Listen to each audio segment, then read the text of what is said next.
this video, I will go through some of the basic statistical functions in Excel. To start off, I already have some things on the screen here. This is my data set. I surveyed a bunch of my students, 58 actually, and asked them their height, their shoe size, their gender, and several other things that I didn't include here. There are a few non-valid responses. For example, here, one student didn't report their gender, and another student didn't report their height. So let's keep that in mind. We might want to delete those rows like right from the start, but maybe we don't want to do that because it might bias the data. So I'll leave it in for now and see what happens. So just to demonstrate what's going on, suppose I want to find the average height, the standard deviation, the sample size, the median, and maybe some other facts, maybe like the minimum or the maximum of the data set. So there's a bunch of features in here. Let's play around with them. If I want to find the mean, the sample mean, the formula for it is called average in Excel. To access the different formulas in Excel, you just, in any cell, in any of these rectangles, you just type in equals. And you'll see up here it says equals. And this allows you to type in any kind of formula or use any function that you like. So I could just say equals like 1 plus 2 if I like, and it will calculate that that's 3. Of course, it's not what I want to do, so let me delete that. So I want to find the sample mean of maybe the heights. So I'm going to say equals. In Excel, that's called average. And you see how it gives some recommendations. Usually it's the very first one you want. I'm going to open parentheses, and this allows me to actually input the data into the formula. I could select individual groups and drag and click, or I could just select the whole column as long as there's nothing else in the column that's going to mess with it. If you have some words in the column, that's okay. Like the NRs and the heights aren't going to mess with it. Let me close parentheses, hit enter, and that's the sample mean. The sample standard deviation can actually be done two different ways here. Equals ST, and it gives me some recommendations. I want the DEV.S, this one. That's the sample standard deviation. And if you click on it, it actually even tell you that. Estimates the standard deviation based on a sample. So let me do that. STD EV.S, and highlight the data. Close parentheses, and that's my sample standard deviation. To find the sample size, we just want to count the number of numbers in the first column. So it's going to ignore the NRs, and this would not work at all for the gender column because it'll tell me that there's nobody there because there's no numbers in here. But it will work for height. So equals count, and because we have one invalid response, we should get 57. And we do. The median equals median. Again, it's giving me that recommendation as soon as I start typing. And there you go. Minimum is just min, equal min. I think you get the idea. Max equals max, again, just from A to A, the whole A column. You can even do quartiles. The lower quartile, or Q1 is usually what it's called, is just equals quartile. There are two different quartile options. It doesn't really matter which one you use. It will change the answer slightly, but who really cares? I'll just use the default quartile option. I'll select the first column and say that I want Q1, and so that gives me the 25th percentile or the lower quartile. Similarly, I can find Q3, the upper quartile. Again, quartile. Select the data. After I select the data, put a comma in here, and it's giving me these recommendations on how to use the formula, if you see. So it's not like I have this memorized, I just look. I want the third quartile, and hit enter. So that's basically how you do summary statistics. There's two more parts I want to show you. First part's not going to be a whole lot of fun. Excel is not very good at doing graphics for quantitative data. In fact, in order to really do it at all, you have to add in a feature. So, and the only one it's really any good at is histogram. So I'm just going to click on File, click on Options, and to do this add-in, click on Add-ins. At the very bottom, it says Excel Add-ins. I'm going to click Go, and I want to include the Analysis Toolpak options. So make sure those are checked and click OK. What this does is it adds this data analysis button up here. It was already added on my computer because once you do it once on a computer, it's done. You don't never need to do it again. Before you do a histogram, it doesn't, unlike a Stack Crunch, it doesn't automatically figure out what the class limits and class boundaries should be. There's no defaults, so you need to tell it. So I just arbitrarily decided, okay, like the heights, I know they all range like somewhere between like 60 inches and 70 something inches. So what you want to do is do something called a bin, and these bins are the upper limits of your each of your classes. So in other words, if I type in bin of 55, it's going to count how many people have a height of 55 inches or less. The next one is 60. I decided just to do every 5 arbitrarily. So it's going to start at 56 and then go to 60. And then the next one would be 61 to 65 if I type in 65. The only thing you want to be careful is make sure these are all, the class width is consistent. So if the first group is separated by 5, make sure they're all separated by 5. So I chose 5 as my class width just because it sounds like a nice round number.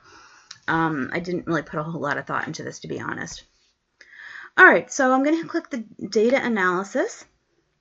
Click on histogram.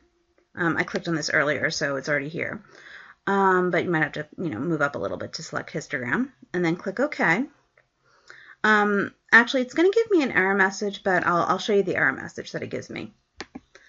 So I'm going to select my input range. Again, I did this earlier, so I know this. That's how I know it's going to give me an error.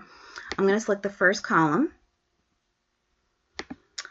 For the bin range, because my first column has a header on it, I want to make sure I include the word bin on here, so I include the header on that as well.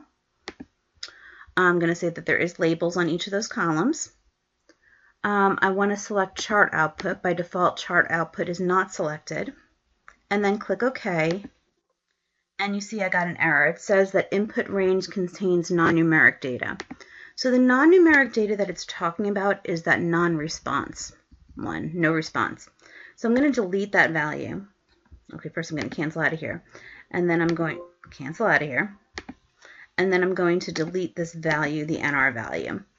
And so now it should work. So, and it saves what you did. So I'll leave everything just the way it was, but now it should not give me an error message. And here you go. Technically, this is a histogram, but this is a histogram that I would take points off for as an instructor. No statistician would accept this as a histogram.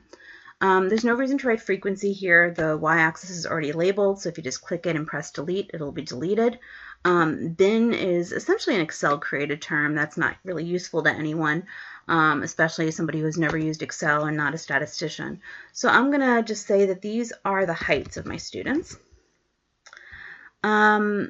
I notice here that these labels are pretty awful. I can change them. Going back to my original sheet,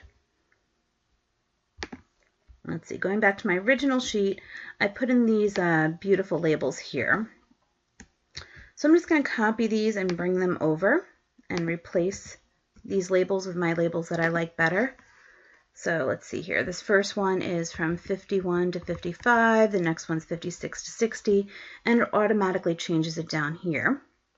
I don't need the more column. So to get rid of that, if I just left click once on these bars, it'll highlight all the bars. And you can just drag this up and not include the very last line because I don't really need that line. So got rid of that more column. And then if I right click on my data set, I can click Format Data Series. And there's a bunch of options in here you can change. But I just want to change the gap width because remember with histograms the bars should be touching. All right, so that was a very difficult process. I really don't recommend doing histograms in Excel, but you can. It is possible. And dot plots and other ones are even worse. So again, Excel is just not made for graphing quantitative data, but you can do it. It is possible. Qualitative data is much easier. In order to do anything though, so we have this gender, which has 3 different levels, male, female, and the no response one. I could delete the no response, but I'll leave it in there.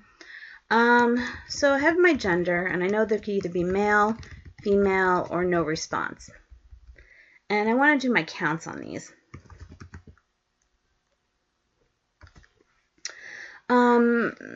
Excel could do this automatically, but I find it easier just to use a function.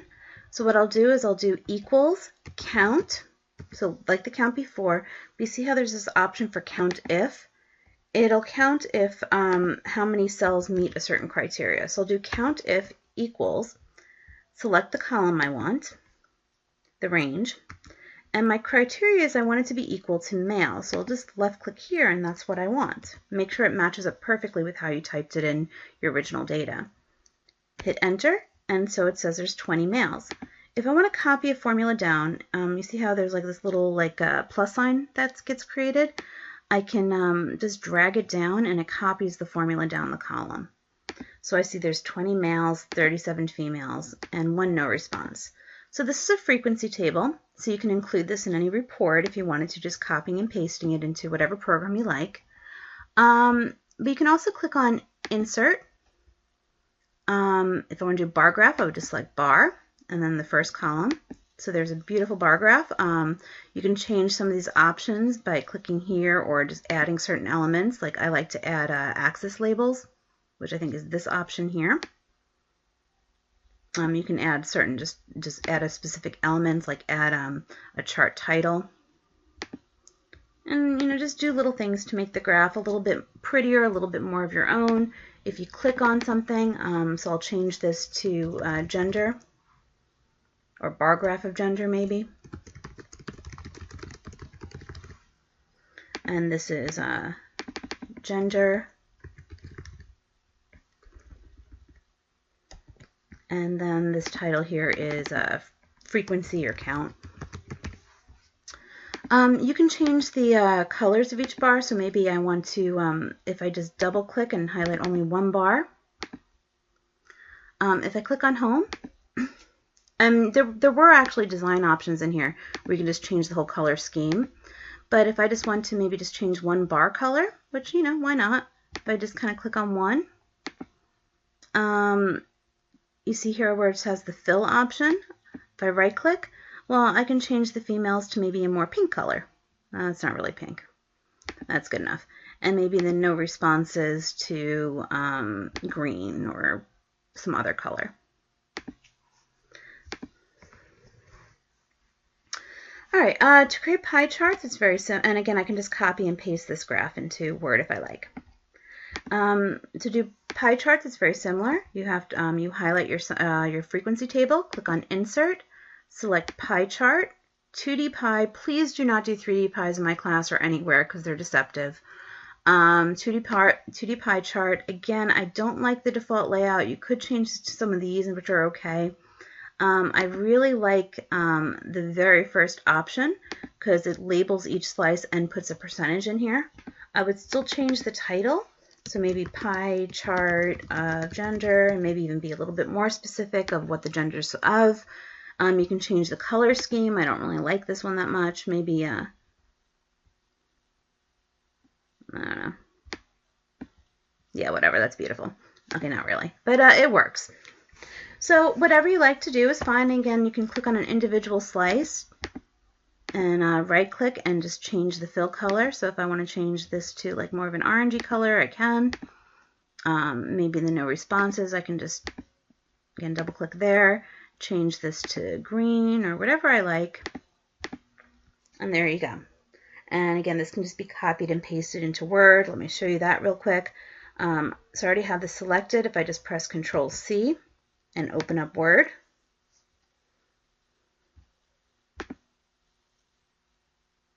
if I press Control V, it pastes it in there. There is an option just to paste it as a picture, which is a little bit safer of an option because if you make changes in Excel, it'll automatically make changes in Word, and maybe you don't want to do that. But if you paste it as a picture, it's static and it won't change.